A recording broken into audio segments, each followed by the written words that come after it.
Hello, everyone. It is Saturday, the 30th of December, 2023, and busy day. And so I was contemplating doing a video this morning, but I got a little bit too busy, like I said, and I was gone for several hours. And I also visited my my ex at his restaurant.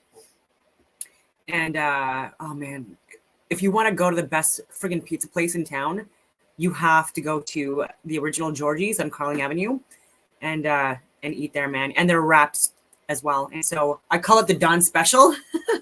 But if you want to get wraps there as well, the Georgie's Special is a steak wrap, and they add salami and there's other things in the mix as well. But it's friggin' delicious, and they know what it means. And literally, they've been voted as like best restaurant in Ottawa a few years in a row on Faces of Ottawa and other restaurant chains and stuff like that. And like, there's no, like, I have eaten food all over the friggin' world. And even though since the pandemic, I have not been able to travel outside of Canada, unfortunately, especially like now, like with my dogs, like being like the permanent friggin' caregiver and owner of the dogs and stuff like that. But like, I really want to get outside and travel again. I'm really missing it, but where was I going with this? Oh yeah, so I've been like food all over the world and pizza all over the world, even in Italy, and bar none. Oh my god, their friggin' food is so friggin' good. So even the pizza, and the no, I'm gonna go on all these tangents about the cheese because they do different blends of different cheeses that are really expensive, like gourmet cheeses, and this is why they're a little bit more expensive in the area. But it's not Domino's, it's not Gabriel's Pizza or whatever. It's not a fast food chain. It's a family-owned restaurant, and they've been open for 40 years now. And it's from a family that immigrated to Canada from Lebanon, and hard fucking workers, fudging workers, sorry. And yeah, the reason, so with my last ex, this is too much information. Not sharing anything like that again. Like he was a restaurant owner with his family, but there's no drama involved in the breakup. It was because we just wanted different things with our futures, unfortunately. And yeah, so like, it is what it is. On with, so I also did a leg workout today. I don't know if I mentioned that. And it was a workout. I am a wellness coach. Actually, people don't know that on this channel because I don't talk about physical fitness or wellness or anything like that, because I'm always talking about conspiracies and debunking a lot of misinformation that our fucking government and elected officials keep on spewing in the mainstream media. And so I don't even get to dive into the stuff that I once enjoyed and really, you know, had a passion for, because everything else has been overtaken. And so anyway, what else today? Workout. Saw my ex at the restaurant, had friggin' amazing pizza, brought some back for me and the dogs and for some family for tomorrow possibly. And the video is about Hunger Games. It's triggering. And so I'm like, I'll do the whole warning in advance. And so like, if there's any children viewing right now, please just enjoy your childhood, enjoy your youth, and just scroll through and just look at another video that's perhaps a little bit more, perhaps a little bit lighter than Hunger Games, which involves human trafficking and human hunting, especially in North America. But before I even get into that, I'm going to show a video that I shared on my Instagram about JP Sears. You'll see time and time again.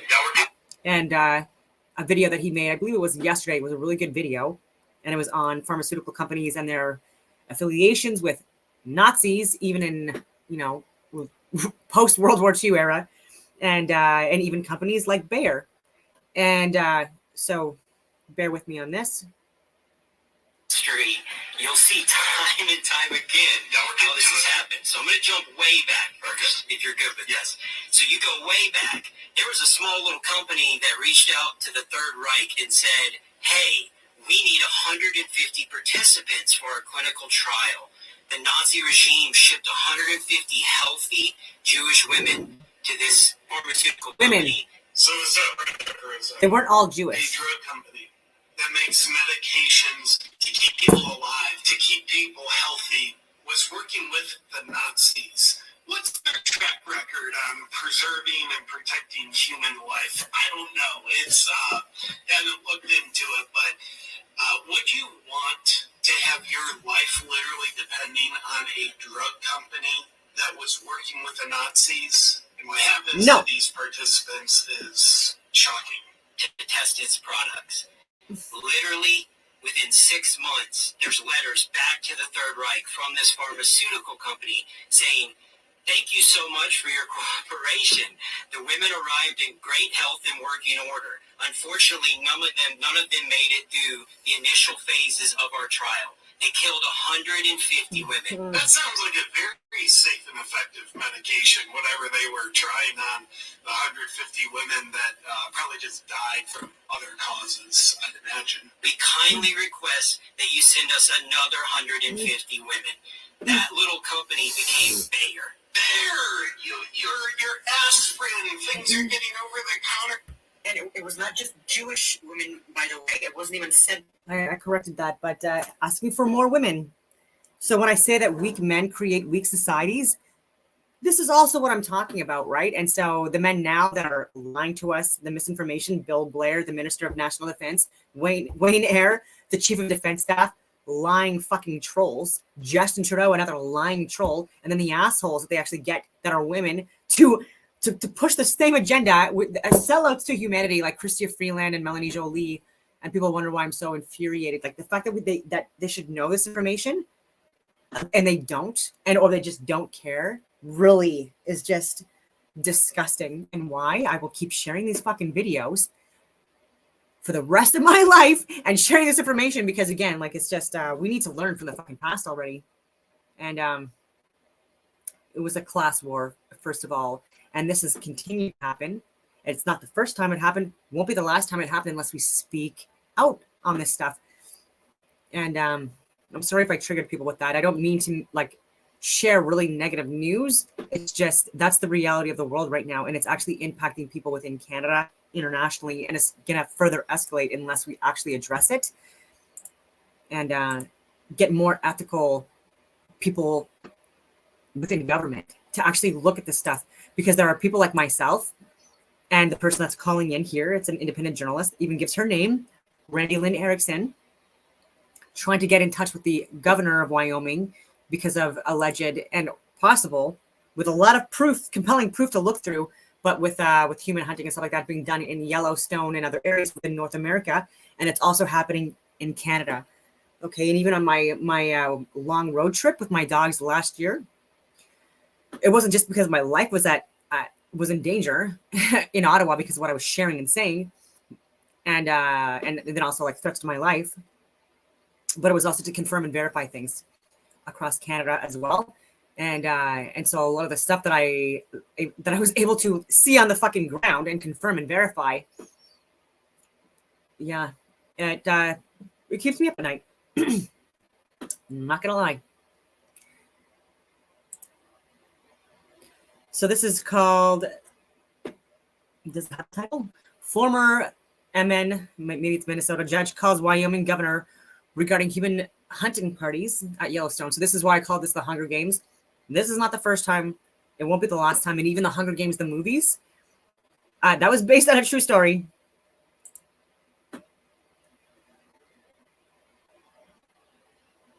This plays.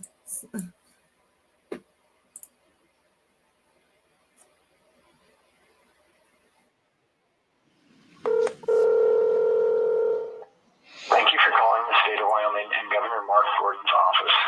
Please choose the following options. So so he's the governor, or was the governor of Wyoming.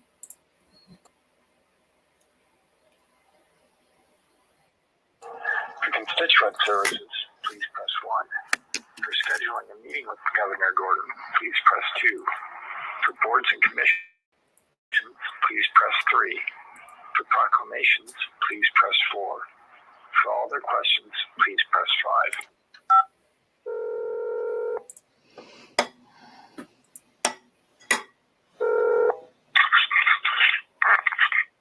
Good afternoon, Governor's Office. This is Andrea. May I help you? Hi, Andrea. My name is Randy Erickson. I actually live in Minnesota, and the reason for my call is I was listening to a podcast last night by a witness who said she has been in Yellowstone Park and underground in Yellowstone Park, and that there was human hunting parties going on there.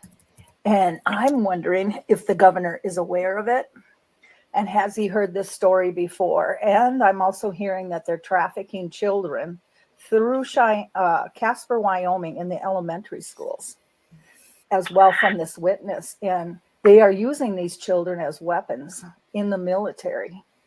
And I'm wondering if they have had any kind of inquiry or any kind of information regarding this in Yellowstone. Because right now, I'm just saying because I see that they're selling land left and right in Yellowstone. Yep. Right. Let me transfer you to Julia. She's in our constituent services. Okay. Okay. Okay. So I guess I'm already triggered. I'm watching this with you. I've already seen the videos like this already prior to. I have emailed all levels of government, health officials, experts, tip lines, mainstream media, ombudsman, chief of defense staff, RCMP, law enforcement, mayors of multiple fucking cities and towns. And have they responded to any of my information even fucking once, other than to try to threaten me and harass me and spin? No. And the fact that I give medical, scientific, and government data to refute and debunk what these fucking idiots say online with zero data, I just, we're at a point right now in life where in order to make any fucking changes to what's going to be happening next, we need to peacefully, by the way,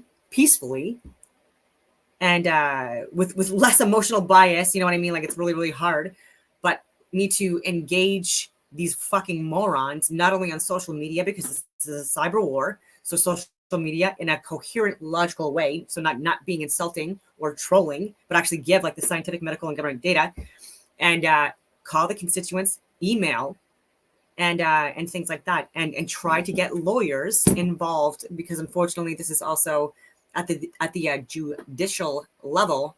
There are a lot of losers in Ottawa with a lot of degrees, okay, that stay in their fucking, like, stay in an office without sunlight for, you know, hours on end, and hate humanity, and they're the ones that they're putting in charge of lawsuits to go against citizens that want freedom, natural law, more so than what we have now. And anyway, I'm going on all these tangents. Sorry about that. I go on all these tangents.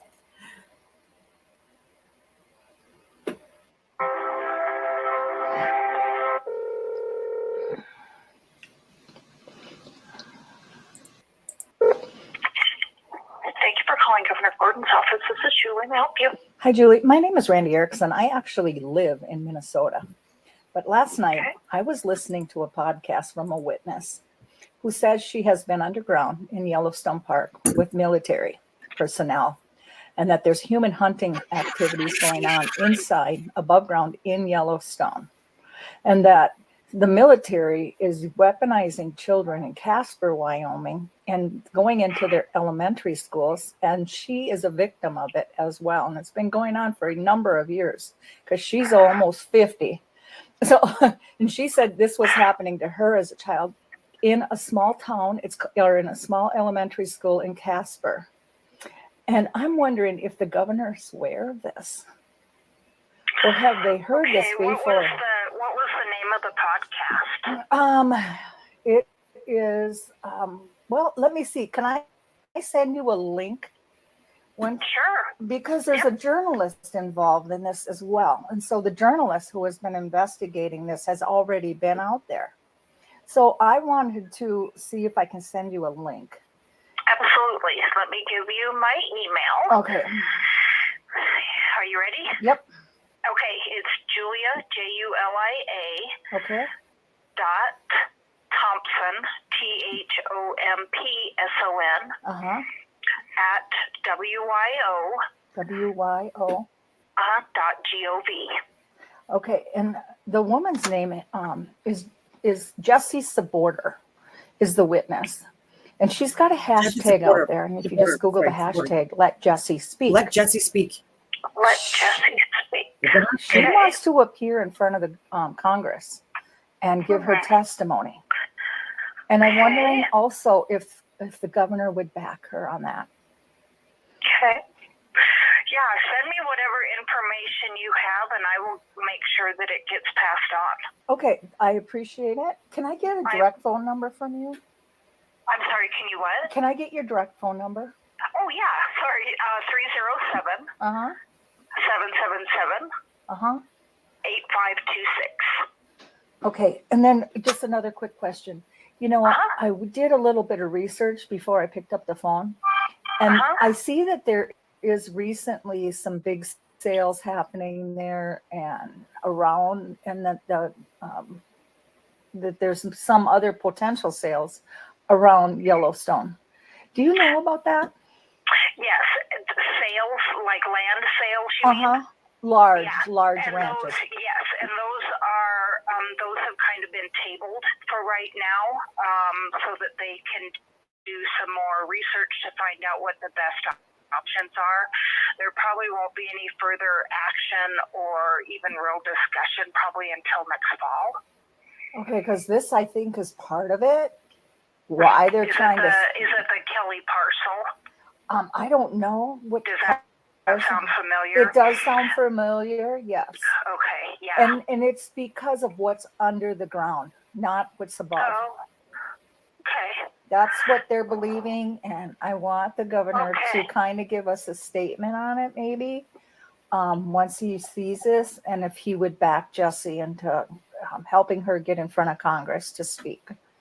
And what she knows, she's been a heavy duty. I was going to say, yep, you send me what information you have, and we'll go from there, okay? Okay, sounds great. Just Google "Let Jessie Speak" with a hashtag, and then you may get your own info, okay?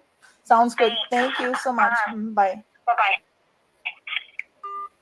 And all the light will be, and all the future prophecy, and all. So that's over. Sorry. Oh no, it's not over. I was like wondering why it's. Sorry, I don't know why it's so slow.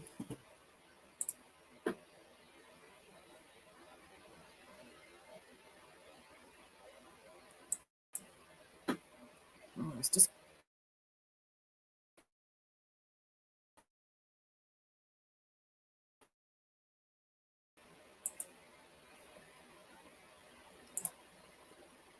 I'm sorry for that. I'm trying to.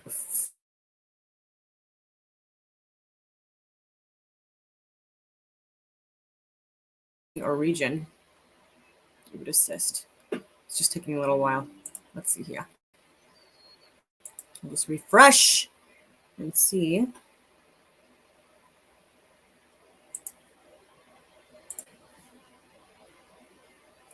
If it will play.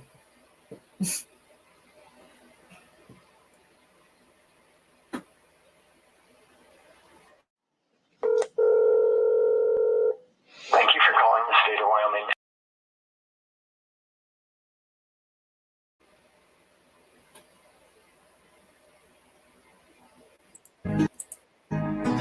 And all the future prophecy, and all I'm just guessing this is where it was. I wasn't paying attention to the minutes. the waves, the sea, and on the road are you and me.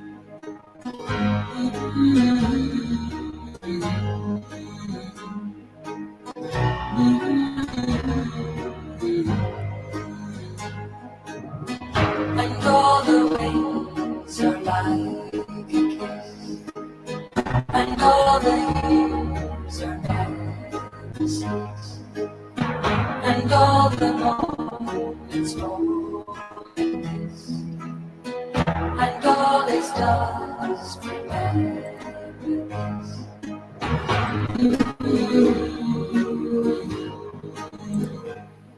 Be Marxists. We're going to war with some very evil people, and frankly, some are good. You got a lot of evil, very evil, and bad people. We got to win. If we don't win, we're not going to have a country left. We are not going to have a Okay, so there's Donald Trump talking. That was a journalist, and it's someone from a different state but the same country, and very rational, independent journalist, and was providing information, asking for information, getting it. So that was great. But again, I've received that as well, where they sound very nice, they're very polite, and they never get back to you, nor do they look at anything. They just fucking delete or just ignore. And that's not what they're paid for, ladies and gentlemen. So it's fucking annoying now, Bill Blair, you dinosaur, fucking war crime piece of shit. Why don't you just step down and have me replace you? You are terrible at your job. In the last few years, I have continuously embarrassed you on an international forum, social media platforms, and embarrassed you with knowing and sharing information and correcting your misinformation on a literal, regular fucking basis. You have basically gotten nothing right. And this, ladies and gentlemen, for anyone outside of Canada, that's our Minister of National Defense. He's 80,000 years old. He has a really bad reputation. Even when he was a law enforcement person, people fucking hated him, and he has charges against him and people and a lot of complaints, and the way he handled protests, you name it. So he doesn't care about humanity or humans, and it's probably because he's a pathetic piece of shit in his own life. And before I get even more salty, I'm sorry, I'm just gonna like reel it back a little bit and show you the, not the main event, but just another video. I have prepared I have prepared, because human trafficking is real, and like was mentioned in that previous video about the hunting, a lot of it is children as well. And there's underground tunneling systems, and this is why a lot of land is appealing in certain areas, is because of not just what's above ground, but it's what's below ground, especially in and around national parks and stuff like that. Joe Rogan and other people talk about 411 and hikers that go missing and all this stuff, and like he knows this is related, and he knows the earth is flat. an overview statement based on my work these many past weeks. He knows that the theory of evolution, as we've been told, is bullshit. Like, he needs to have people like me on his fucking show and stop with these fake ass guests. And I want to just say that as a parent and as a patriot, I'm absolutely outraged.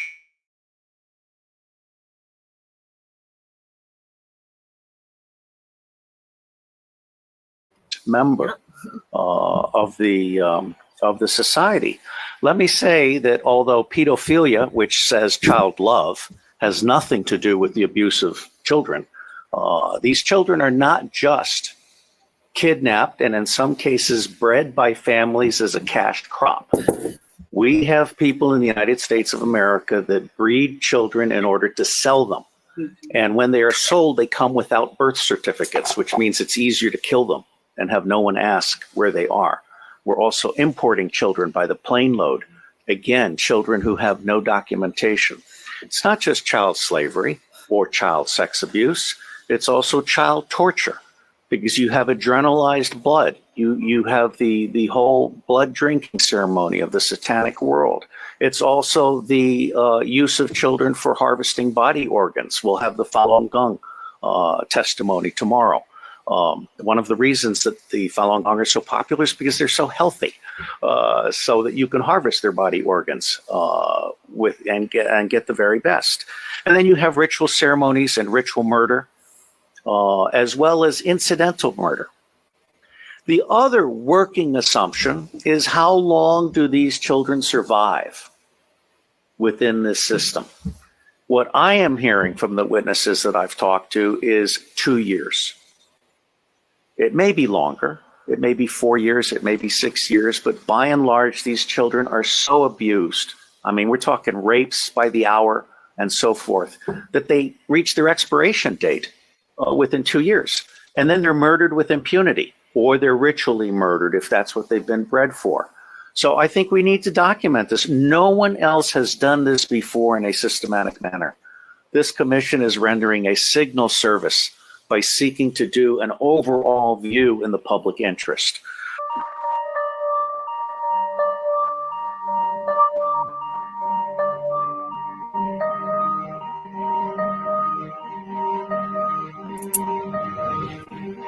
The greatest injustice of our time is widespread trafficking and child sex abuse. And evidence is now mounting that this injustice may be again, with stats and numbers, you can like try to verify and correct, because like you can look at so many different sites and there'll be like variations in the number, but the numbers are still fucking high, and that should be what matters. Far more sinister than before shared in the public domain. So this is all verifiable. I've shared even with the stats within Canada, and it's not just children that go missing; it's also women. There's more women that go missing than children, and then men being the last place on that list. And so this is why also I say things like weak men create weak fucking societies, because they're so oblivious to the reality of what's going on with the elderly, with the children, with the women that they're oppressing, you know, and oh my God, it just, yeah.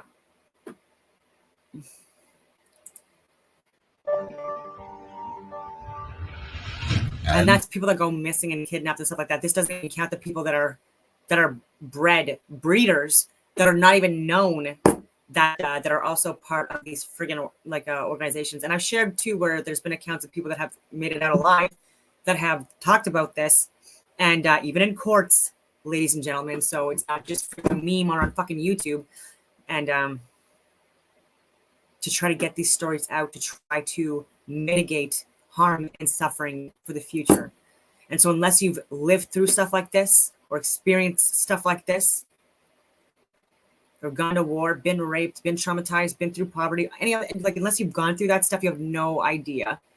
And even Justin Trudeau talking today about like supporting Ukraine and stuff like that, he has no idea what the fuck he's talking about. He's never been to war. He's never been deployed. He's never been at risk in a day in his life. And it's a money laundering lobbyist fucking war, proxy war, that Canada has no business in. And even with the staged coup that happened in 2014, Ukraine is not a democracy. Their own law enforcement killed protesters and tried to blame it on the protesters or right-wing extremists, just like they try to do in fucking Canada. And people are just eating it up.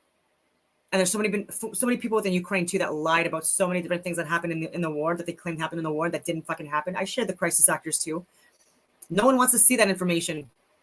And they talk big and tough. Oh, blah, blah, blah. You haven't been to war. I've been to war. I've buried people in war. And so like your fucking big tough man talk to me is not impressive. Kirby, the guy that's like 2 foot tall, 100 pounds, couldn't even do a fucking basic training. When I've done phase 3 infantry, which is the hardest course and training that you can do in Canada, or I would argue in the fucking world, 77% skip failure rate even when I went through. And then phase 4 infantry is after that, stuff like that. But like phase 3 infantry, the dismounted fucking stuff, like it's the hardest course in the fucking world.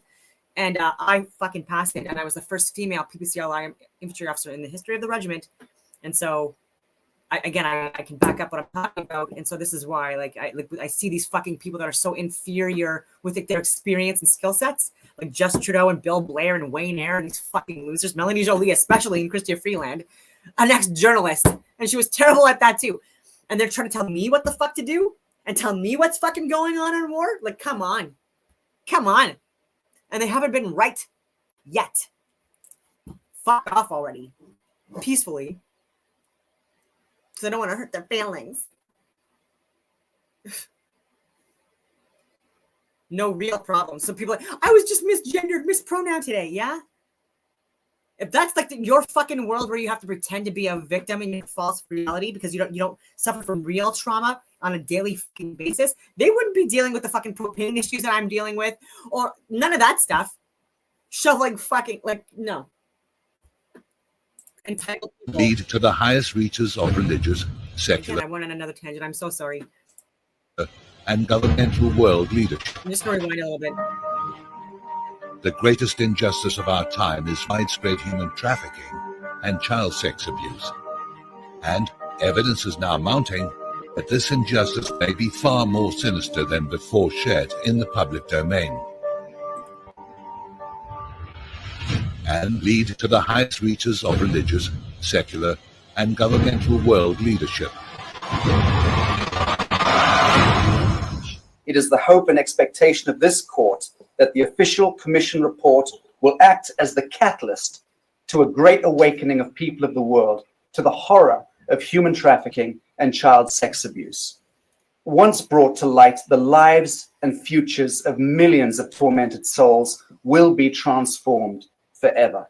That is the pledge, and that is the covenant which binds all of us here to millions of people of the world who are watching these proceedings and who, by the grace of God Almighty, will be the standing army to this most noble undertaking.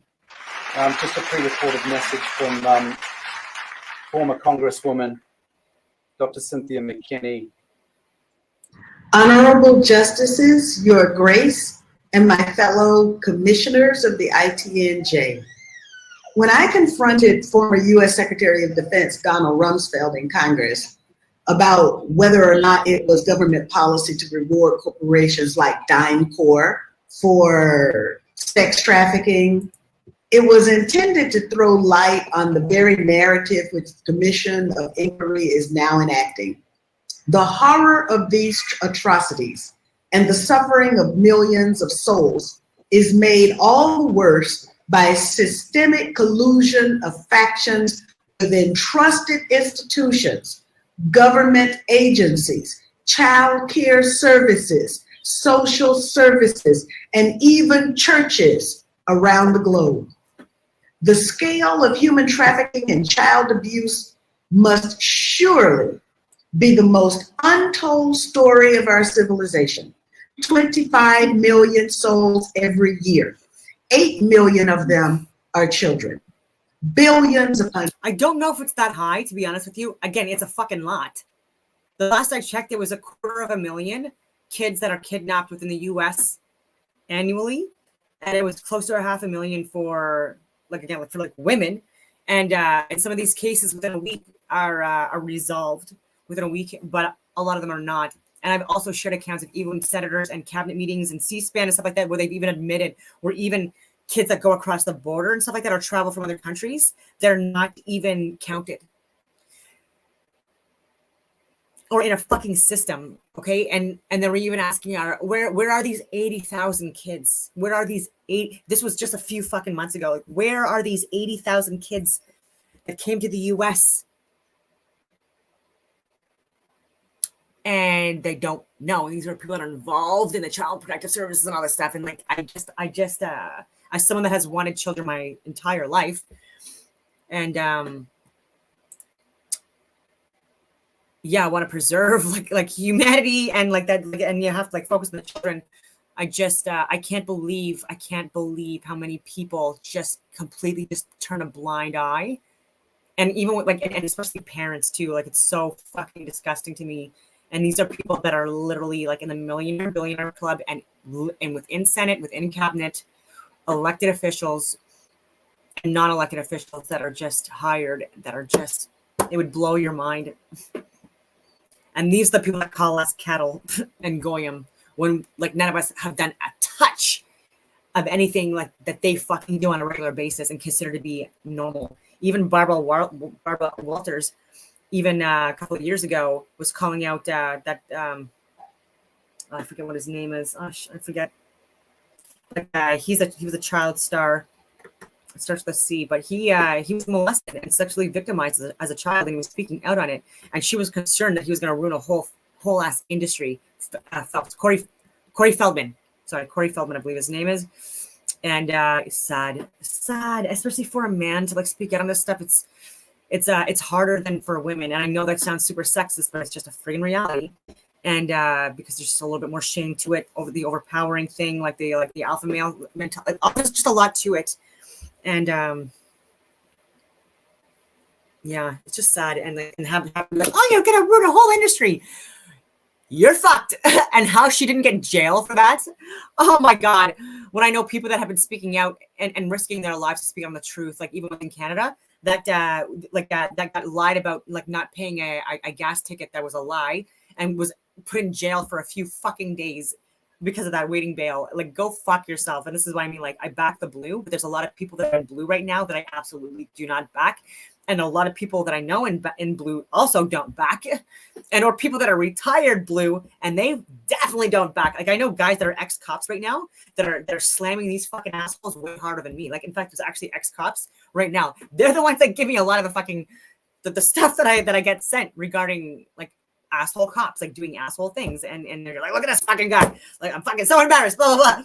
And anyway. So again, I'm going on another fucking tangent. Sorry. And billions of dollars are being generated.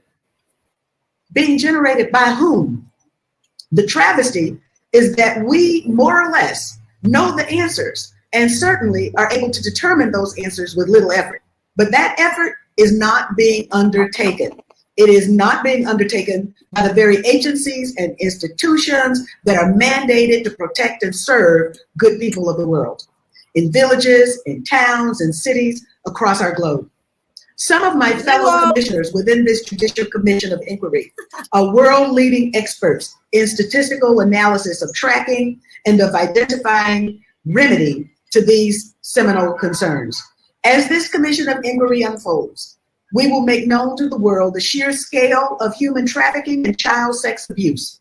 We will not balk from this duty of care, and we will be joined by millions of people the world over, concerned citizens, concerned mothers, fathers, sisters, and brothers alike. I look forward to presiding at the Commission seating in the United States in the months ahead and wish my colleagues every success with this 3-day seating in Westminster, London, of all places. Thank you very much, and may God bless us. ITNJ's Chief Counsel, Robert David Steele, CEO of Earth Intelligence Network. Robert was recommended for the Nobel Peace Prize and is a former operations officer in the clandestine service of the CIA, for which he's well known.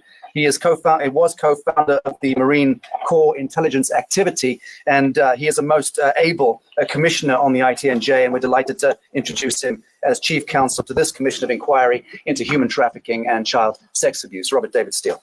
Let me say first off that this is a court of inquiry. It's not an adversarial court. It's a nonprofit educational event. And with enormous energy and intelligence, all of us have been brought together to try to bring out some of the aspects. So if I may, I have prepared an overview statement based on my work these many past weeks. And I want to just say that as a parent and as a patriot, I'm absolutely outraged by what we're allowing to happen to our children. Humanity is judged on how you treat the weakest member of the society. Let me say that although pedophilia, which says child love, has nothing to do with the abuse of children, these children are not just kidnapped and in some cases bred by families as a cash crop. We have people in the United States of America that breed children in order to sell them. And when they are sold, they come without birth certificates, which means it's easier to kill them and have no one ask where they are. We're also importing children by the plane load. Again, children who have no documentation. It's not just child slavery or child sex abuse. It's also child torture because you have adrenalized blood. You have the whole blood drinking ceremony of the satanic world. It's also the use of children for harvesting body organs. We'll have the Falun Gong testimony tomorrow. One of the reasons that the Falun Gong are so popular is because they're so healthy, so that you can harvest their body organs and get the very best. And then you have ritual ceremonies and ritual murder, as well as incidental murder. I have been a spy. I'm out from undercover. I'm under a lifetime secrecy agreement. I absolutely tell you without doubt, I have no secrets that I can remember. If when I go to Iran soon, they can torture me, there's nothing there for them to get. But I know the system. I've been a spy all over the world. I have created the Marine Corps Intelligence Command. I have trained intelligence and law enforcement representatives, over 8,000 of them from across 66 countries. They're all, without exception, good people trapped in a bad system. And one of the most wonderful things that this court could achieve, now that we've had Pizzagate, for example, which opened people's mind, is we could achieve an opening of the public mind and an absolute imperative from the public to governments, including the US government, which I think is the center of gravity in so many ways. I have found in my research and preparation for this court and all of the work that will follow that most organizations that end up being used to prey on children, Oxfam is a recent example, all of the United Nations organizations, the Boy Scouts of America, all of the child services agencies across the United States of America, they did not start out as organizations to prey on children, but they attract pedophiles. And ultimately, pedophiles end up rising in the ranks and controlling those organizations, so that an organization that initially started out in the service of children becomes an organization that is in fact hunting children. And one of our distinguished commissioners has written an absolutely wonderful book called Child Hunters, which I recommend to all of you as a brief on this. Governments are letting us all down. And I absolutely agree with the commissioner who brings forward the need to restore the sovereignty of we the people, because governments have become not only bureaucratized, but they are now the servants of the deep state, of the banks. And if I may, the deep state is not the same as the shadow government. As I say, every organization is 90% good people trapped in a bad system. It's the highest 10% that is generally the rogue killer element. The shadow government is generally politicians. I won't speak to England, but in the United States of America, we have a two-party tyranny, which disenfranchises 70% of the public. And so they run this chimera of an election process. One of the problems with computers is they're too easily manipulated. In the United States of America, elections are decided before the first vote is cast. The electronic voting machines are essentially fraudulent machines, just as computers can record a fraudulent judgment that sticks with you forever, or make a child vanish. I am concerned because most of these organizations dealing with children don't have counterintelligence protection. They're not vetting the people that are moving up in the ranks. And the government is allowing that to happen. So what you have essentially is the pedophiles generally appear to be the most wonderful, sociable people. You know, let Sally sit on Uncle John's lap because he's such a loving uncle. Unbeknownst to people, Uncle John is actually a predator. We're not doing the counterintelligence at the local level, the province level, or the national level. It's absolutely essential that we begin to talk about this openly. And while we are not a law enforcement commission, we can in fact turn information over to law enforcement. And I believe we will render a signal service to the people of Great Britain and to other countries by being a magnet for information. It's been my experience that when you put out one piece of free information, it attracts 100 pieces of information from others, of which 10 are priceless. So there's a 10-to-1 return on investment. And this commission seeks to create an online library and some other things that I'll talk about in a moment. And I believe we will serve as a magnet, a hub, a catalyst for a new emerging global consciousness about pedophilia and all of its aspects. There is great cause for alarm. There are two great causes for alarm beyond the actual fact of pedophilia and its existence, which, as His Grace has pointed out, has gone on for centuries. First, the elite appear to be seeking to infect local and provincial law enforcement officers with a taste for pedophilia. There appears to be a very deliberate attempt to push this interest in pedophile movies, including movies that include bestiality. I'm very concerned because we're seeing some snuff movies now, and we're seeing some movies in which military war dogs are raping children, including toddlers. And these movies may have come out of the American occupation of Afghanistan and the boredom of U.S. Army and Marine Corps troops, where in Afghanistan, pedophilia is common. It's a standard practice at the village level. But military war dogs plus common pedophilia and video cameras, which every And as someone who has deployed to Afghanistan, I can say that although I did not see it myself, I made it very clear, don't fucking let me see that. Okay? But there were lady boys or little boys that were around the gates, stuff like that, to areas that we were in and around operating in. And, I've already said the fucking story too about like one of our ANA soldiers raping a 13-year-old, and she was stoned to death because she brought dishonor to our family. She was fucking raped. And anyway, and so I can confirm that I know that this is stuff that I've been told about, and people have verified as well within Afghanistan that pedophilia is very fucking common, and this also happens in over fucking developed countries that are exploited for their fucking resources for too long. And then they turn to there's sexual perversion, there's bestiality, there's like underdevelopment, there's suffering and fight or flight survival, and this world, this fucking world, man. Allegedly, I forgot that I was on YouTube still. Oh my god. And so I'm just saying this for entertainment purposes only. Do not take anything I say as fact, etc., etc. U.S. soldier and Marine has is a very, very toxic combination. And I'm seeing direct evidence that that is one of the most horrible things that's come out of Afghanistan in recent years. Now, let me also tell you that we have a second concern, and the witness has really most magnificently outlined asset stripping. The core message from this asset stripping is that the same machine that strips children from families strips wealth from those who are being preyed upon. Not just whistleblowers, but, as we'll hear on Wednesday, husbands stupid enough to try and hide their money by moving it offshore so that they don't have to share with their wife. What husbands do when they turn over their money to intermediaries who are part of this system is mark themselves as a target. They might as well paint a target on their forehead because they have now become prey for a system that recognizes people who are asking to be made destitute. Now, it's not my working assumption, but the working assumption yet to be proven that the totality of the children disappearing worldwide is toward 8 million people, toward 8 million children.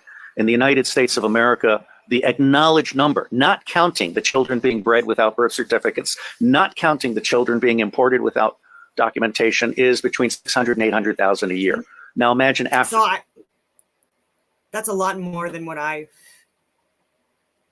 like I've said, it was like 250,000. He's saying 500,000. It's definitely more than that because, again, these are registered, these are official stats. And so we know that there's unaccounted for way more cases of that. So, God damn. And East Asia and all these other locations. I personally believe that the number we want to try to document is rising well beyond the official figures, and we have yet to learn what the actual number is. Okay. The other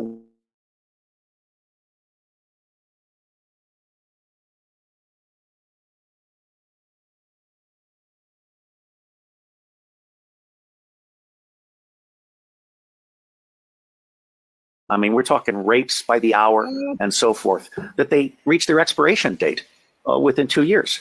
And then they're murdered with impunity, or they're ritually murdered if that's what they've been bred for. So I think we need to. And allegedly, the Talmud, allegedly, there's certain religions that consider children under the age of 3 years old non-human. And so anything done to them not to be considered a crime, nor anything wrong. It's showing love. It's not wrong to do that to a child under the age of 3.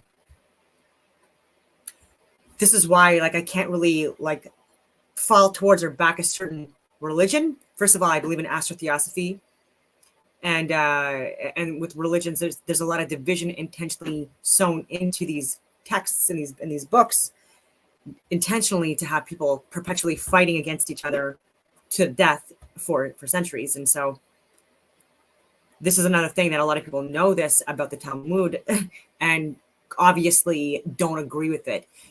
And there's also, I know I'm on all these disgusting fucking tangents. I fucking hate the world, man. But there's also, and Joe Rogan talks about it as well, but there's so not just Islam, Judaism or Islam or Jewish communities or Christians, because even within the Christian communities as well, there are a lot of priests and religious people who are even incentivized to molest children, minors and stuff like that. And there's so many accounts I've shared as well. And so it's just infuriating that this is just stuff that's just continuously perpetuated. I forgot what tangent I was going to go on. Nope. Sometimes I lose it. I lose my train of thought.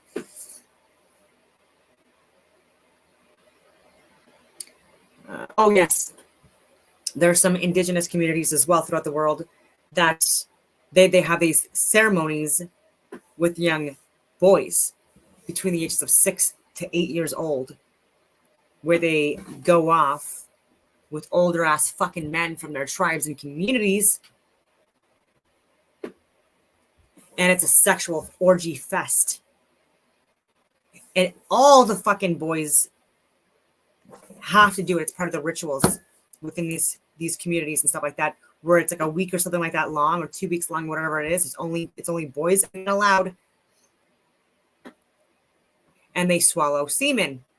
And they get fucking molested and raped. I'm on YouTube. I really need to stop this stuff. So allegedly, Joe Rogan talks about this stuff as well. And so I'm definitely gonna have to censor this video for over the age of 18. And if you are a child watching this, what is wrong with you? Save your fucking childhood, preserve your childhood, and do not listen to this. And that's also disgusting, right? And also circumcision, I also do not agree with. That's not informed consent. that is also trauma intentionally induced on men, young boys that are, as they're developing. And it's not by coincidence. It's absolutely by design. And so if I ever had a baby son, have the luxury of, or the privilege, I would not touch his pee-pee unless I'm cleaning it. Like I wouldn't circumcise him at all. Like, you can do whatever you friggin' want as an adult. Like, I'm not going to do anything to you. I won't even neuter Ranger. Like, and so like, I just, anyway, that's just me. Document this. No one else has done this before in a systematic manner.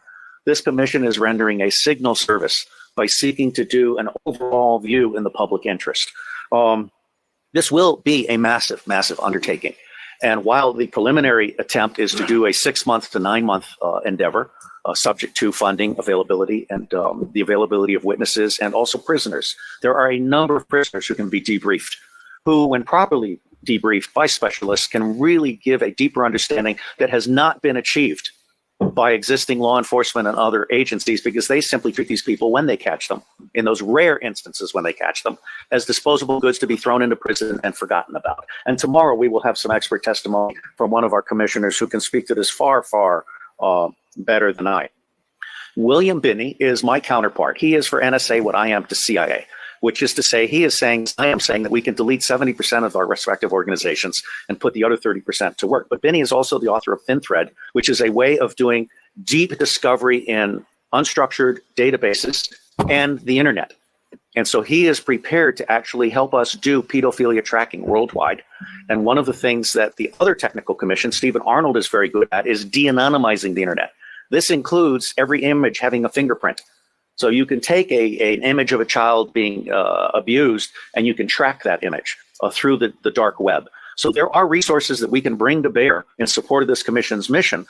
My favorite technical commission is Arno Reuser from the Netherlands, who is a master librarian. He is so good that when the Dutch intelligence community realized it didn't know enough about the world, they recruited him to create the Open Source Intelligence Center for Dutch intelligence. And as with the endeavors that I helped create in the United States, and in fact for Scotland Yard, very quickly people found out that they could get 40 to 60% of what they knew very cheaply using open sources of information. That's not what government intelligence agencies do today. They want to spend as much money as possible in the riskiest way possible on the most expensive way possible. They're not actually there to do decision support or answer questions. So I believe that Arno Reuser is capable of creating the world's first digital library on pedophilia.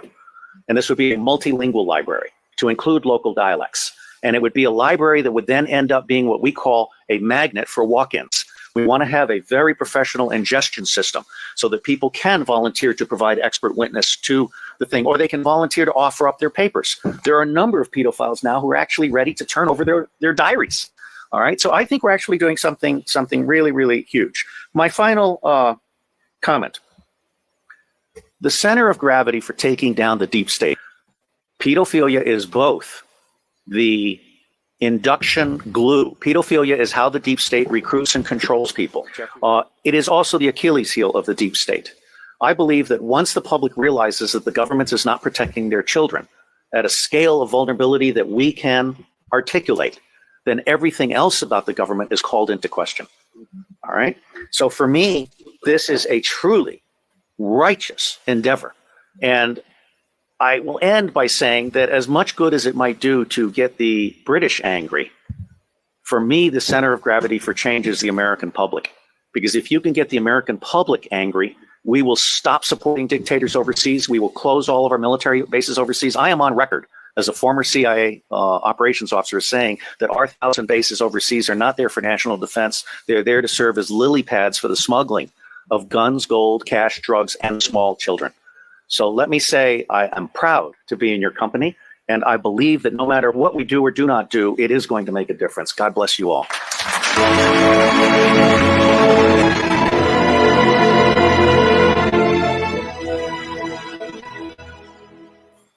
This afternoon, we're listening to the live testimony of two beloved friends who have traveled here in order to tell their stories, give their testimony to this Judicial Commission of Inquiry. We welcome them greatly. I will give a very brief introduction to our first key witness. It's Christy Allen, who's flown in from the United States of America. Christy is a former highly awarded female vocalist in the Mormon Church. She had an acclaimed singing career, which ended upon a spiritual awakening where she was forced to face the sudden realization that she and her many siblings had been embedded in the MK Ultra SRA program. Now, this is a program not known in the mainframe, but something which we hope and trust, Christy, that you will be able to enlighten us to in this courtroom. My story is about a Mormon family who were part of the MK Ultra program started by Operation Paperclip and masterminded by our original handler, Mr. Greenhog. To us, he was Mr. Greenhog, but there is reasonable evidence to suggest that his real name was Joseph Mengele, who always liked to use names with the word green in them.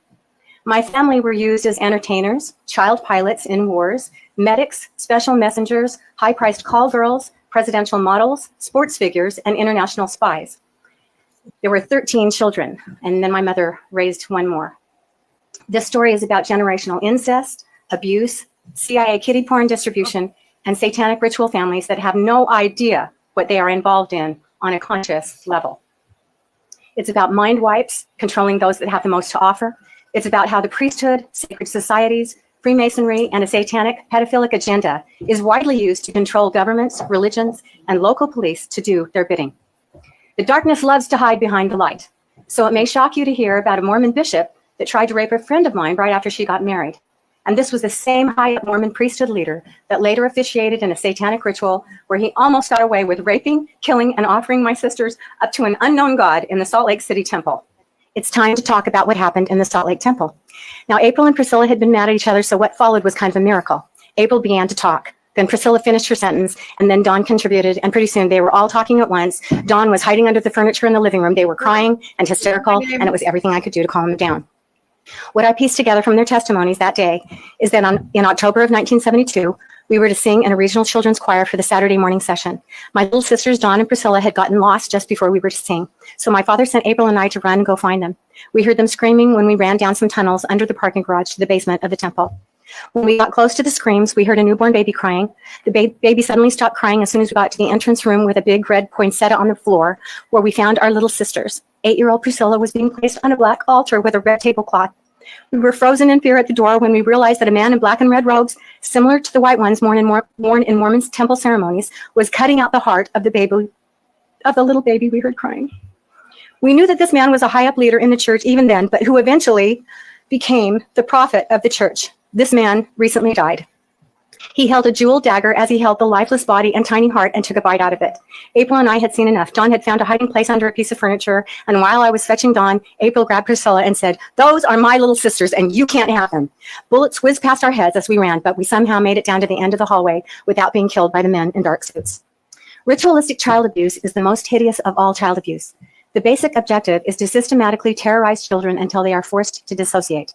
The torture is the execution of a well-planned, well-thought-out ritual, often performed by close relatives. The only escape for the children is to dissociate, where they will develop a new personality to enable them to endure the abuse. This new personality is very helpful to the abusers. Once the abuse is over, the core personality is not conscious of what happened. Dissociation also serves the purposes of the occult because the children have no day-to-day memories of the atrocities. They go through adolescence and early adulthood with no active memory of what is taking place, but continue in rituals through their teens and early 20s, unaware of their involvement. The victims lead relatively normal lives until they get triggered and flashbacks or nightmares occur. Now keep in mind that this is, and always has been, about money and power. It's about keeping the drug cartels, violent gangs, human trafficking, sex trade, child trafficking, child porn industry, and human slavery as alive and lucrative as possible. To give you an idea of the large sums of money involved, some children, even immigrants, are used in snuff films and dissected live for organ harvesting for Planned Parenthood, and their body parts sold to hospitals for between $90,000 and $225,000, depending on the organ. Children with rape DNA are also sold to families willing to buy them. Many of us have heard of the excretion called adrenochrome. The Satanists remove children's adrenal glands right after they've been terrorized and right before they are killed in rituals to extract this Kool-Aid the elites use to sustain their youth and extend their lives. How long you been doing this? 12 years. How do you do it?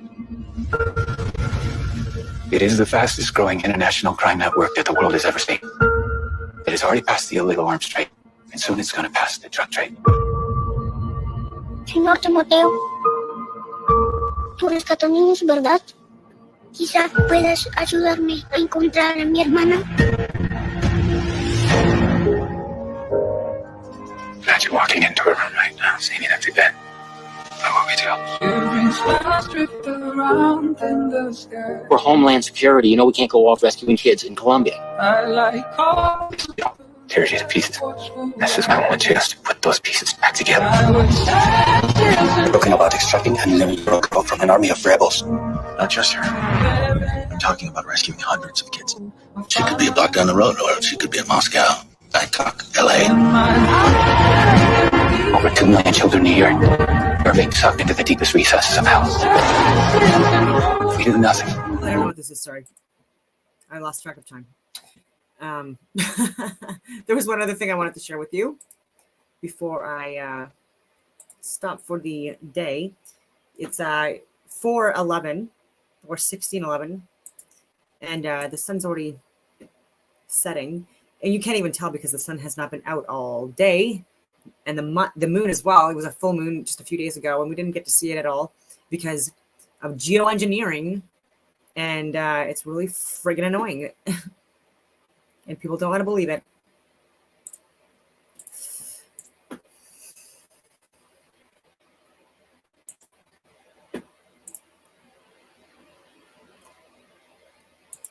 Oh, since I talk about geoengineering, before I even get into this, maybe I should let you, and now, wait, pause, oh my goodness.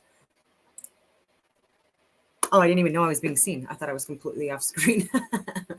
Okay, so one of my friends who is a recent veteran, he's someone who was in the Air Force, officer, all this stuff. I can't say too much, but really fucking smart.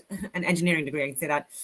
And he puts access to information requests into the military. And so I was asking about chemicals and toxins that are alleged to be safe at low quantities, but they are spraying well beyond the health limits, and it's damaging our soil, sunlight exposure, and more heavy metals as well. I'm asking, can you ask about these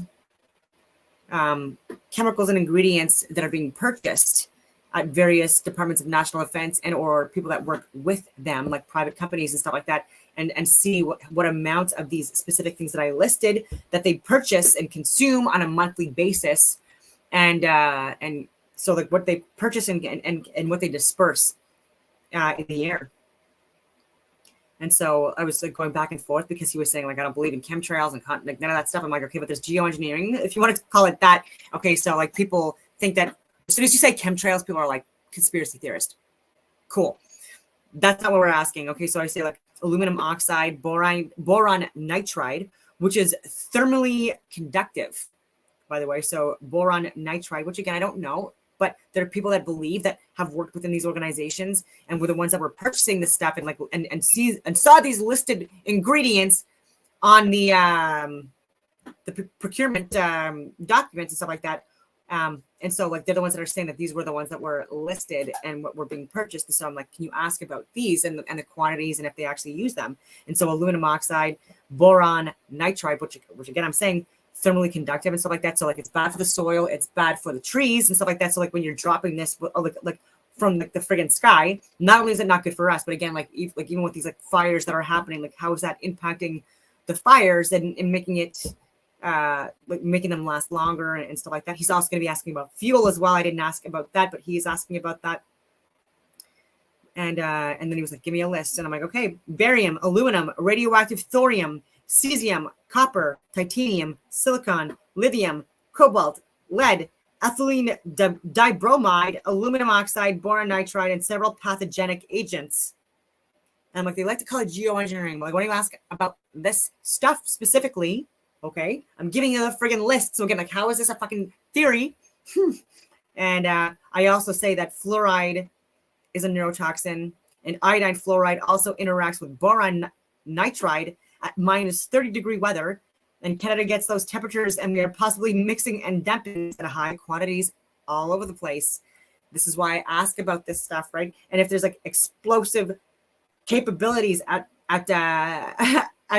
freezing temperatures, minus 30, and again, Canada, like we get that in the winter, and especially in our northern regions, and so like how is like this boron nitride, this fluoride, iodide, how the fuck is this interacting with this stuff as well? If it's in fact being purchased and dispersed. And so I'm hoping that we get something on that, because all interesting things that are ruining our lives.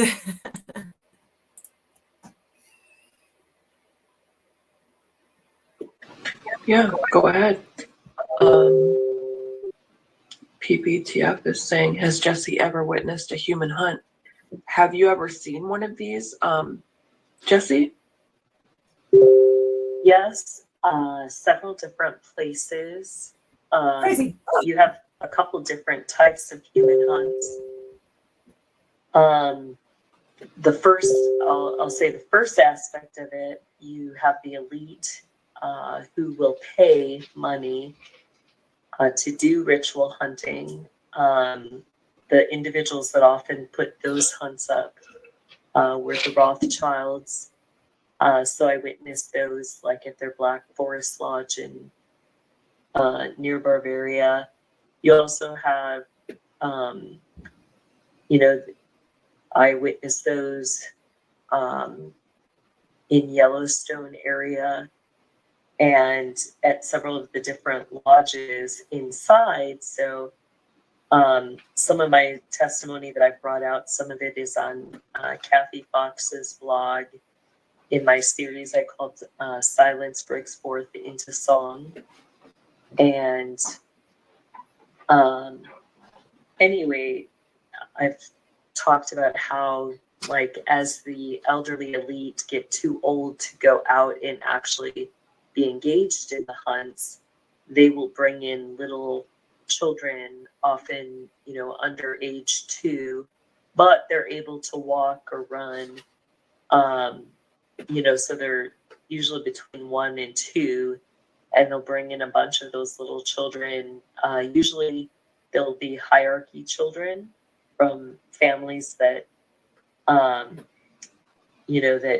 they're able to engage in sexual magic with. So the retired elite will do like hide and seek games and hunt for those toddlers, and then if they catch them, they'll engage in sex magic with them.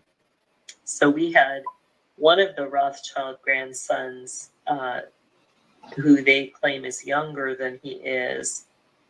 He was about 1 when me and my training partner used to always look for him, and we would hide him so that they couldn't catch him and do things to him.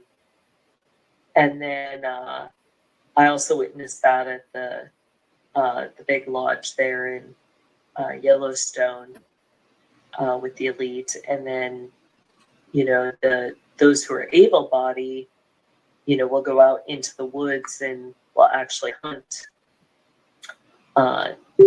children, or sometimes they'll have, they'll throw like homeless people wandering through, or if they've had defectors in the system that they want to get rid of, they'll throw them into the hunt as well. And, we'll go out, and whether that's with weapons or with dogs or whatever they want to use, they'll hunt for those individuals. Some of the hunts get pretty bad. So I did witness, some of those, a defector that I've talked about in my Yellowstone affidavit, that they claimed he then was a missing person and stuff for years, that, he was part of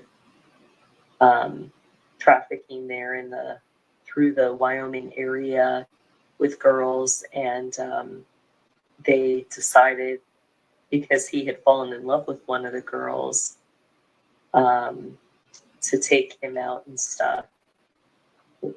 So I've written about that in my affidavit. And I've witnessed hunts up on the Casper, Wyoming mountain. Again, those were like a little bit different. Like I said, based on if they're wanting to just kill or hunt, or if, you know, they'll do that for rituals too, like especially the midsummer rituals. They'll, you know, it won't be like the hunt won't be for killing. It will be more of an erotic thing, you know, where they have girls that are able to be really erotic and try to arouse the boys. And then, you know, their whole purpose then is later when they give the boys certain types of shots of adrenochrome and other things, then those boys will turn in, you know, be their first time being perpetrators in the system. Like in the system, they don't consider, especially for boys, like they don't, they're very, I don't even know how to say it other than it's really messed up. Like, yep. Children, hierarchy children can be sexually abused, but still be considered virgins. So, you know, like anal or oral sex is not seen as a loss of virginity in the system. It's only like, you know, if the boys are perpetrating or if the girl is receiving vaginal sex, then they consider that a loss of virginity. So in the system, you know, like a girl could still be a virgin and, you know, is seen that way, but she may have still experienced sexual abuse as a child. Because, you know, these are the enemy combatants. These are the people that we're completely surrounded by, who are trying to overthrow the United States of America for General Flynn, for 107, right? Who do they think is leading these people? Exactly. You know, I mean, who's behind it? Who's threatening, trying to prevent him from running, you know? I appreciate that Pentagon Pedophile Task Force just put up Let Jesse Speak in Congress. I'm going to have 2 petitions for Congress, and, you know, I'm hoping to get to speak on both. I haven't made the second one public, and I can tell you guys what it's going to entail. It is going to be directed. Let me see how many individuals here. Just United States House Representatives for the state of Wyoming. 1, 2, 3, 4, 5, 6, 7, 8, 9, 10, 11, 12, 13, 14. About 15 Wyoming representatives it's going to be directed to.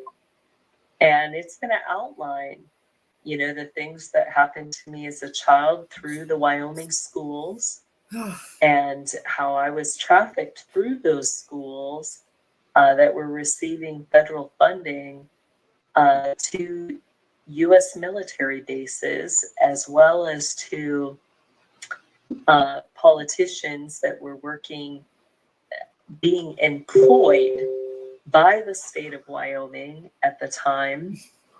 It's going to entail the community places I was trafficked to, but specifically the bases, which are going to include Warren Air Force Base out of Cheyenne, Wyoming, the Asgard Nazi military installation that's underneath Yellowstone National Park, the Chicago Dumb Base out of Chicago, Illinois, the Carderock Division of Naval Surface Warfare Center in Maryland, Ragnarok, which consists of 3 military bases, and NORAD out of Colorado.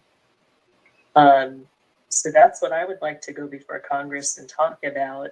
And I would like to inform them that it is my full belief that this trafficking of children through the Wyoming area, the Wyoming state, to these military bases is still occurring. And I believe this issue needs to be addressed. I believe that there are legislation that needs to be changed so that trafficking comes to an end. So,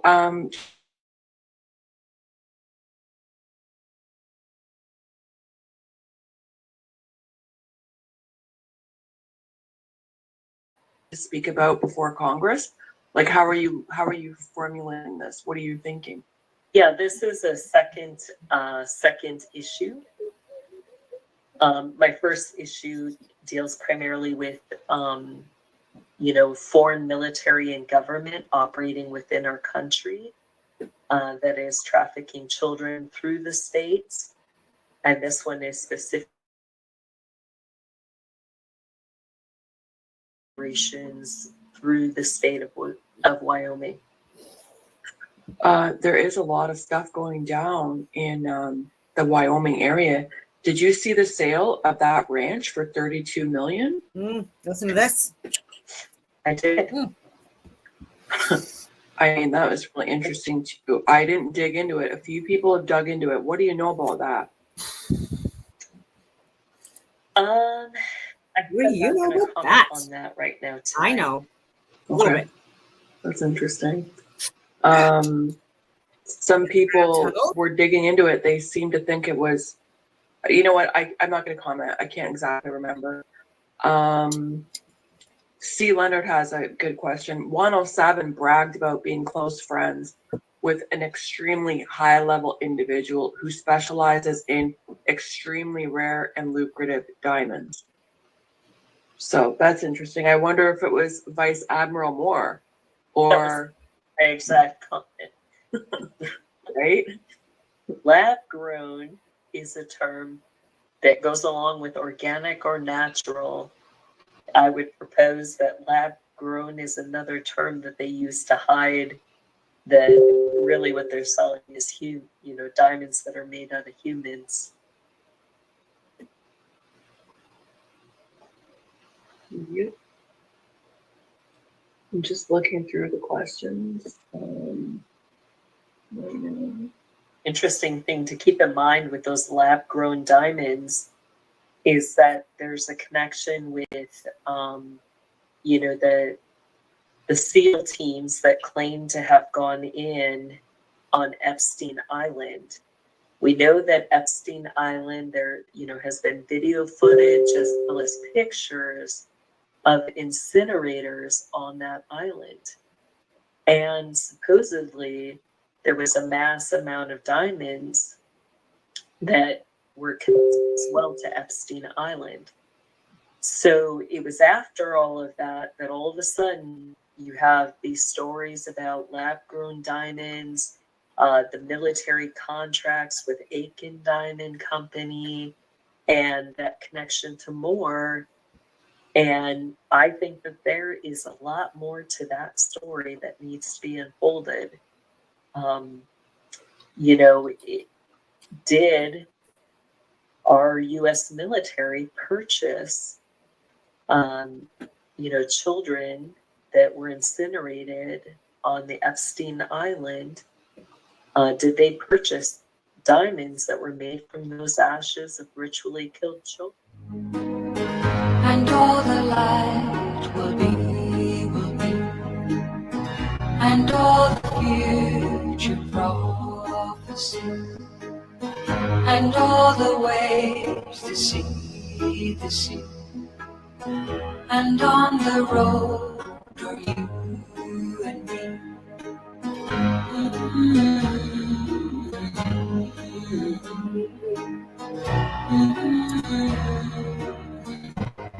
I feel like we saw this already, so I will stop sharing the end of this. I'm going to share one more video. I keep on saying that. I don't know how long this is going to be. I have not watched this yet, but it talks about Facebook. And we all know that I like to call it Zuckerberg. And why I got off Facebook for a few years was because of them supporting and enabling this. Okay. And not only this, but also the alleged torture of children and animals, and not even look at it in law enforcement, not even able to look at it, or claiming they couldn't look at it if these were private groups because they were closed groups. And I've shared videos too, and actually Valuetainment did as well. So Patrick, whatever his name is, but from Valuetainment, Patrick Valuetainment, you search that, you've got him. But he had people that were working with Facebook on his show, and I've showed this before. It's so friggin' traumatizing, honestly. But you've got to watch that stuff and see what is being supported and enabled. And after watching that stuff, I was like, "There's no friggin' way I want to be on Facebook for a few years." But then I realized it's necessary to try to get a message of truth out to the best of my abilities to counteract this stuff that is happening and being supported and enabled even on social media platforms like Facebook, allegedly.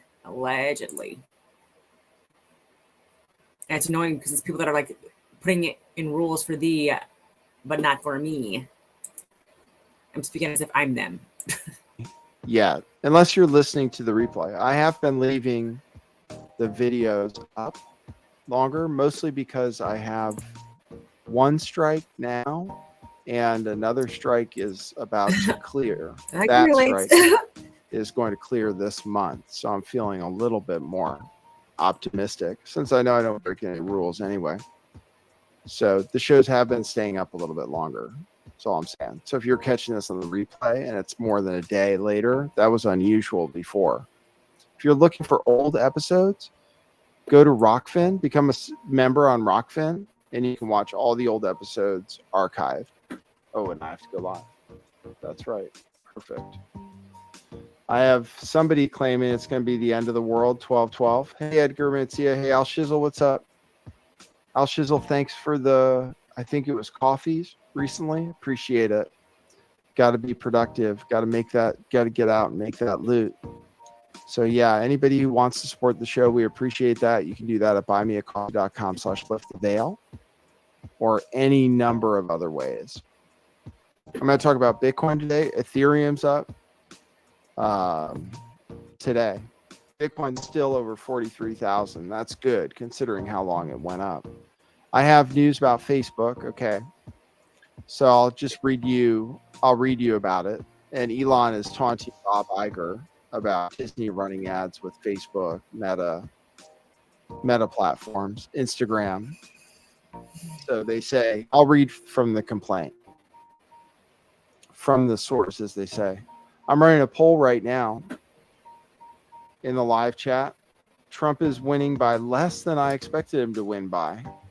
So let's see. Who cares? It's just In the hands of the people, not the bureaucracy. A system with less paperwork. No waiting, no lines. Permissionless. Just because you're born into a system Doesn't mean you have to live with it.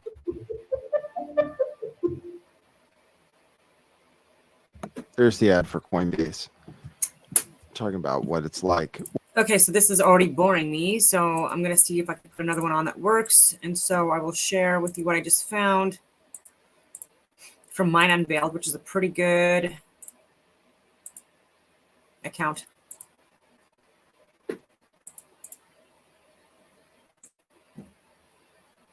À vendre. About her past. And people pronounce this wrong. À vendre. À vendre means for sale en français. So the people that are saying à vendre or à vendre, no, it's à vendre. À vendre. When just 100 years ago, people were essentially shopping for infants. And why isn't this widely known? Could it be that this piece of history was deliberately buried or omitted due to its unsettling implications? I mean, did people actually need to mass purchase babies? Was this part of some grand repopulation scheme? Or a migration wave where orphans and young kids were sold and moved westward? We've touched on this topic before. About a year ago, we released a video called Repopulation Postcards and the Cabbage Patch Kids. Our understanding has since evolved, and we got our hands on a brand new collection of absolutely jaw-dropping postcards that we can't wait to share with you. If you missed that earlier video, here's a quick rundown. While researching for our Old World Photoshop episode, we stumbled upon a peculiar trend in postcards from the early 1900s. These postcards, dated from 1890 to 1920, are a genre unto themselves and were circulated throughout Europe and the United States. But here's where it gets wild. Not only do these cards feature babies sprouting from cabbages, there are other categories that make it abundantly clear what's going on. It would seem that babies were being sold in baby farms or even baby shops. We're about to unravel a historical enigma that will leave you questioning everything you thought you knew about the past. Now, that previous video did very well and went viral, but there were some things that we glossed over or didn't fully unpack. This video aims to set the record straight. This topic isn't just about whimsical images of babies and cabbages. Some viewers actually thought we were saying babies were literally grown in cabbages, and a few content creators even accused us of photoshopping the cards to deceive people. I don't think anyone thinks that. The disbelief I'm mainly sorry for the comes volume. I really hope that people hear this, but I don't think anyone actually believes that babies came from cabbage patches. I actually had, there was cabbage patches that it was very popular when I was growing up, and I know that Archaics, like he's mentioned, that he doesn't know anything about Cabbage Patch Kids or anything like that from what he's read, but he was also in jail for 27 years, and this is not a slight on him by any means, and he's also a man, so like, would he have even been aware of the Cabbage Patch Kids because of where he was, right? And his own life experiences, and so it's just don't take the baby out with the bathwater just because it's not something that you've heard of before. from the fact that many have never encountered these postcards before, but they are very real. And what they suggest isn't just shocking. And then, like code words, right? Just like you see that the FBI code word list for certain human trafficking things is like pizza, ice cream, things like that. Cheese could pizza, completely upend our understanding of hot this. dogs. Ugh. Before we dive into our updated collection, let's break this down a bit more because there's a lot to digest. Repopulation? Babies for sale? What are we even talking about? Yes, not only have we expanded our collection of these postcards, but we've also translated them. And now we've gained a clearer understanding of what these cards depict and the messages that they carry. It appears that these postcards were essentially advertisements, a way for people to literally select the baby they wanted to purchase shown on the cards. If you're a regular on our channel, you're probably already familiar with the Cabbage Babies category. We covered this extensively in our first repopulation postcards video, but that's just scratching the surface. There's another category that might be even more unsettling. We're calling it the avant-deux postcards. Not avant-deux. Avant-deux means for Avant-deux. sale in French. While a significant chunk of these postcards are... Yeah, I've watched this one before as well. Like, I just thought you'd be interested in this because there are people now that are talking about Cabbage Patch Kids again, and so it's very relative.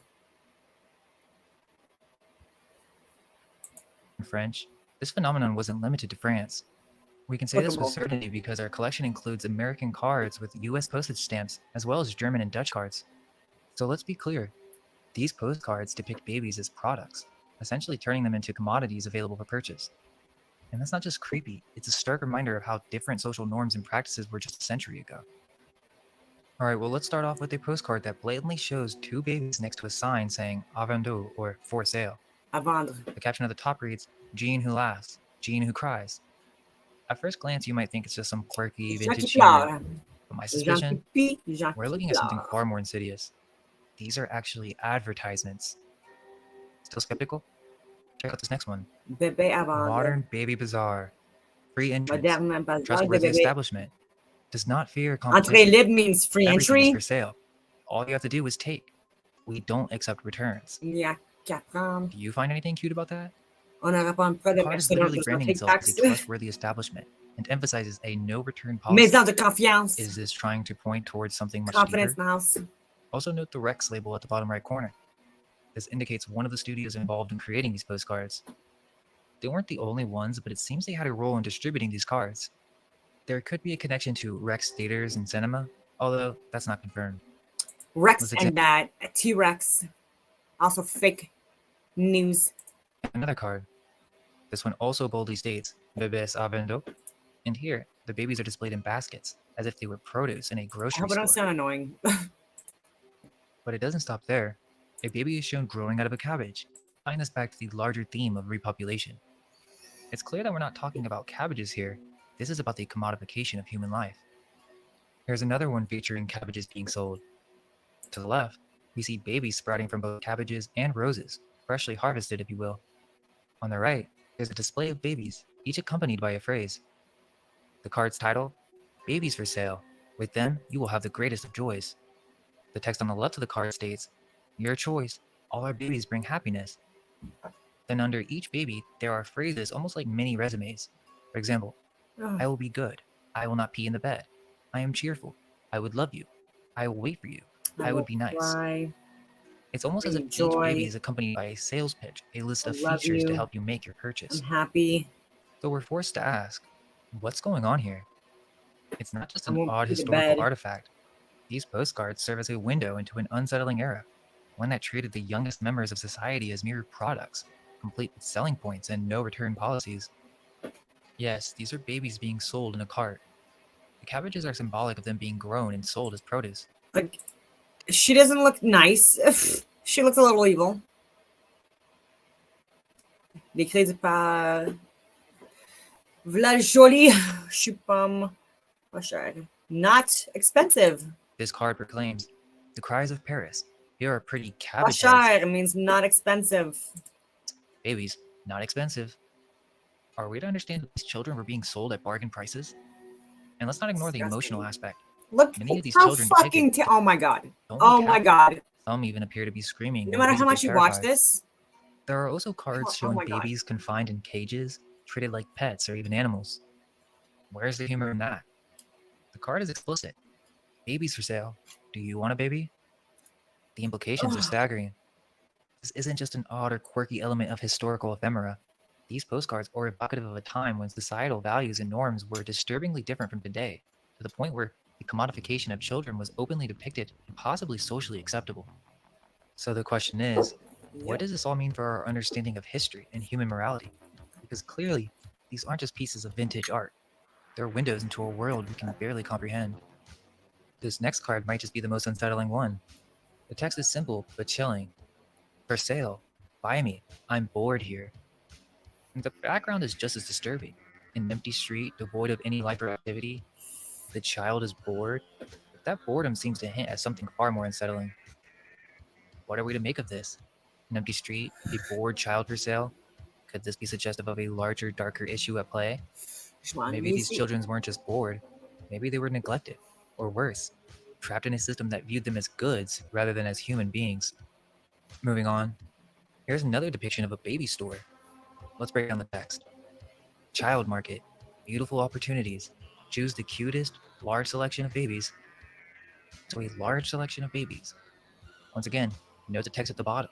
Avant. These babies are for sale.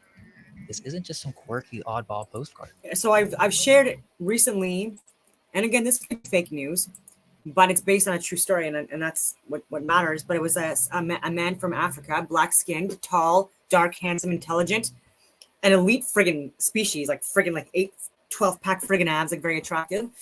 But because of that, he was a slave. We don't know the color of the person that he was a slave to. So like in Africa, like a large majority of people that own slaves or sell slaves are black skinned. And I like, this is not to be offensive. That's just facts.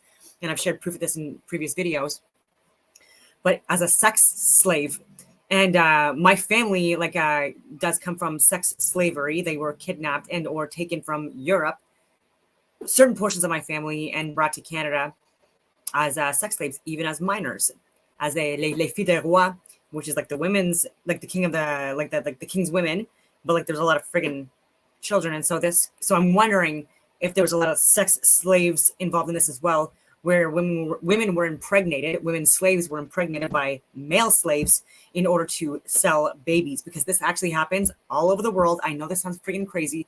There's a lot of friggin' facts and proof about this. Why is everything flashing? It's super weird. I don't know why. Anyway, super distracting. So this guy, and so he was forced to have sex with thousands of women and had hundreds of children, and eventually was able to like buy his freedom, and like now he's married, and like he and his wife have like 9 children together, but yeah, like hundreds of kids like that he was forced to have. And like, what happened to these friggin' children? I would like to know this. And this is why I've also said that even though like, I wanted kids my entire life and was going to do the fertility clinic thing, I realized that, you know, like the best outcome for children is to have like, to be in a family with a man involved in the family and with the child, right? In a marriage. And so, because that was not working out, I decided that, you know, it's, you know, it would be selfish of me to have children. And so, and not adopt too. People are asking me about that as well, but I'm like, no, that's perpetuating and pushing slavery in other countries as well, and making it where women are being oppressed. And so a lot of these countries where women are having more children, there's also lower literacy rates, lower rates of freedom, and like there's a lot more sexual crimes, a lot more violence, a lot more like earlier death. They have like a shorter lifespan, poor quality of life. Like there's just so much, and I'm like, I don't want to contribute to that at all. I would fucking love to have children and raise children and stuff like that. But I'm like, when you know the reality of the friggin' world, like I do, and I wouldn't want to take a fucking child from the mother, because even me, because like I was in the special forces, I was second in command of a squadron, like the friggin' busiest fucking squadron, and like with the largest budget. And I was managing that. But I was going through a divorce, like dealing with the death of like close family members simultaneously, and really busy. And I had a dog, and with my ex-husband, and he, just like his other friggin' dog that he had his fucking uncle take care of because he was irresponsible. We had this dog together, his idea, and I ended up having to take care of it, but I couldn't, like I was like barely ever home, and I was traveling a lot, and like I was not able to provide for this dog. And so like I went through months of like finding the perfect owners who had just lost a Malamute. They had another Malamute. They had a child that loved Odin, and they loved Odin. And so there was a series of times where I would go to the house and they came to my house just to see if like Odin would get along with their dog and get along with them. And I wanted to make sure that they were good homeowners and good pet owners too, right? Like I want to see this stuff for myself. And so I literally went to a bonfire, hung out with them, went for dinner at their house and all this stuff. and they were on 300 acres on a farm and stuff like that. And they were really missing the dog that just passed away. And so I gave Odin for free and stuff like that. And it was so hard. And even now, like 10 years later or whatever it is, like my heart breaks because like I don't know if he's dead or not. I don't know how he's doing. And yeah, and so like even with an animal, you know what I mean? I've gone through my own heartbreak. So I couldn't imagine doing that to a mother where like I know that they would deeply regret it immediately, right? And then and then when you look at the stats about children and like that connection with the maternal connection and stuff like that, it's just I can't do it. I can't be a part of it. I'm going on all these tangents, but I'm sorry. We'll get through this together. Now this one's super interesting. This postcard belongs to the multi-babies, water babies category within our collection. This card is unique, however, because of the writing on the back. It's dated to 1907 from the postmark and was actually sent in the US. The message says, "Dear Elle, don't you think they are very pretty on the other side? If so, hurry up and order one before they get sold. Love, from Maggie." So hold up. It's not just a surreal artwork. This person is saying to the receiving end that they need to hurry up and put in an order before they get sold?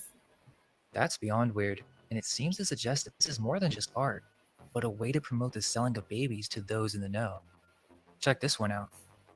This particular card actually has the baby's names on it. This suggests that these aren't just made-up characters. These babies are based on real children. Are we looking at a strange form of Victorian advertising where the artwork actually serves as a catalog for choosing a baby to buy? The caption translates to, "I wish you a similar small family," and it features 26 babies on the card. So who are these kids? Are they orphans? Could this be a family portrait? Intriguingly, the ink used for the babies' names matches the ink on the back of the card. So whoever sent this card knew these babies by name. It would seem that this card was sent with the intention of facilitating a purchase. Dated to August 1903, the postcard is addressed to a Mr. and Miss Charlot. It appears to have been sent to a couple, but the big question is, why? And why hasn't this facet of history ever been shared with us? Was this kept secret? This mysterious practice is not an isolated event. It connects to broader topics like the orphan trains, foundling hospitals, and even world fairs. We actually have a postcard that displays these cabbage children as they're on sale, and the back of the card indicates that this was part of an exposition. Just like the other cards, these children have special traits or skills listed, almost like a resume. seemingly to entice potential buyers. So, to truly grasp the implications of these mysterious postcards, we need to talk about the first ever narrative film. While there were short films and moving pictures before this, the first narrative movie with an actual storyline was Le Fée aux Choux from 1896. This movie shows a fairy who's not just a magical being, but acts more like a merchant, handling multiple parentless children quite abruptly. So much so that it might even be considered abusive today. In a 1902 remake titled Sage Femme de Première Classe, or Midwife to the Upper Class, the story even gets more disturbing. The children are kept in some sort of reserve where wealthy couples come to shop for them, similar to how one would shop for products. Strangely, live babies are used in the film, crying as they're laid on the ground for their potential parents to examine. This historical context provides vital insight into what these Cabbage Patch postcards might really be. They're not just bizarre artworks of a bygone era, but could actually be a catalog-type advertisement for the sale of children, especially when we consider that these Cabbage Patch Kids are being offered up for sale in a context that predates or is contemporary with these early films. We even have a postcard in our collection that's particularly striking in its relief style, something we haven't seen really in any other postcard. But once again, it clearly indicates that the babies in these Cabbage Patches are up for sale. So, when we connect the dots between the postcards and these early films, the implications are deeply troubling and raise serious ethical questions about practices and values from a century ago. For sure, the struggle to digest this hidden chapter of history is magnified by the simple fact that it was never part of our official education. And yet, the echoes of these practices have lived on through folktales and nursery stories. The stork delivered the baby, or you were found in a cabbage patch. These cultural explanations for where babies come from might sound innocent enough, but when you dig deeper, they may actually have darker origins. Were these stories merely created as a way to sidestep awkward discussions about reproduction? Or could they be distorted echoes of real, unsettling practices from not so distant history?